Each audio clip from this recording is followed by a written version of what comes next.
Okay, everybody, welcome to today's stream.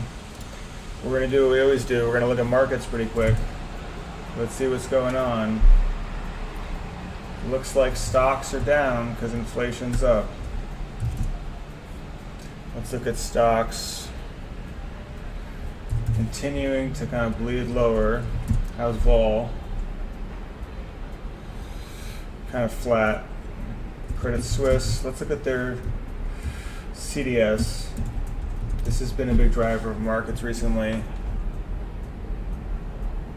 Back up. What about Deutsche Bank?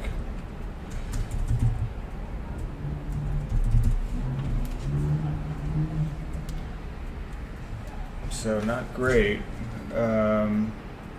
Compare that to like Goldman Sachs, which should be ticking up, but well below 100.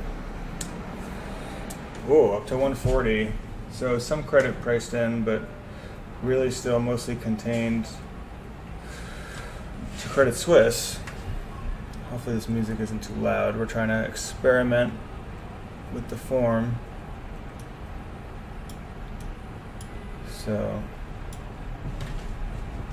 let's look at the dollar, because more tightening should be more dollar strength. So dollar is kind of flat to up on the day. I would expect gold to be down on the day, up a tiny bit. Gold in China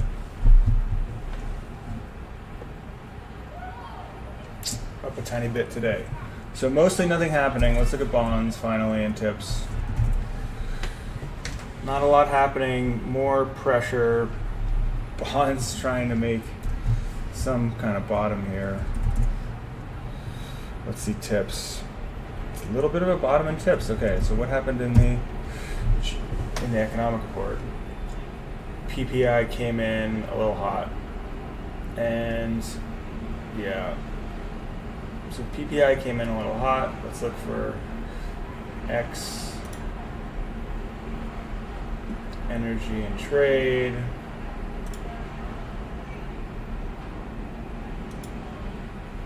I mean, these tiny little blips right on pace, but that's what we're getting. We're getting inflation. So, okay, that's today's markets. Now, we got a question today about delinquencies. What are the mortgage delinquencies in America right now? And in contrast to what we see in markets, where financial conditions are pretty tight and credit spreads are gapping out, mortgage rates are going up, we don't really see any problems. I mean, this data is pretty lagged. This is June. We don't really see any problems yet in delinquencies or bankruptcies. You can see that even in the peak in the financial crisis, the lagged peak of delinquencies, we got to about 5%. So 1 in 20 homes were delinquent on their mortgage. And even at the peak of that, we really only got, if the data is right, about 0.5%, or 1 in 200 people who were actually bankrupt on their mortgage. And that was the kind of chaos we caused. So we're really looking here to see if we get any turnaround in this. This dashboard just quickly looks at a couple of these sources of data. There's that data again we just showed you. You can see the actual amount of mortgages in America has kind of come back up to 2008 levels. Credit card receivables are down. People are basically paying off their credit cards. Now we're going to transition to credit cards here. If you get rid of the mortgage stuff, you can see, charge-offs, both in-store and bank credit cards, that these two different lines are, get as high as 10%. So in a bad environment, they basically just book out 10%.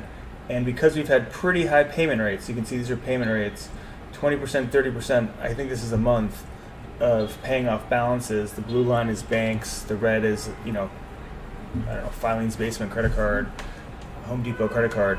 A lot of people pay off their cards, and they're not that delinquent yet. A little bit of ticking up here in the store cards. So we would expect this to come up more before we really start seeing any pain.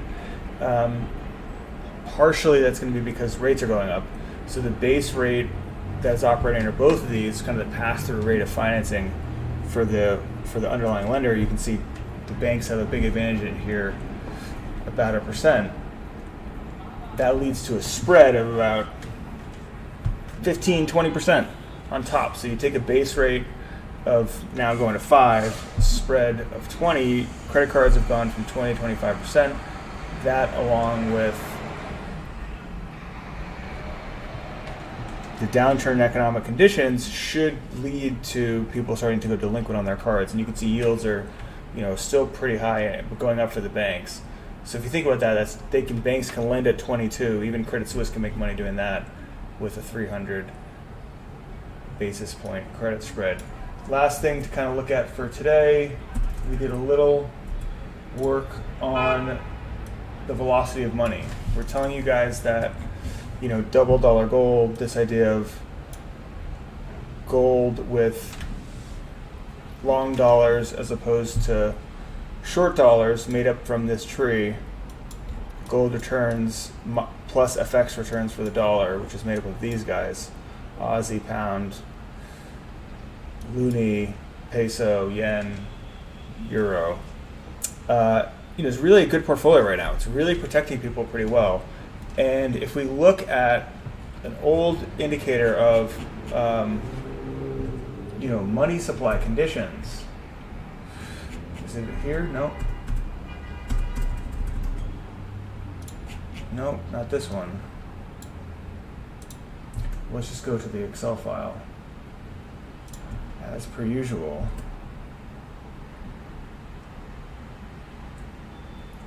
Oh boy, this is when we really go off the rails. No. No.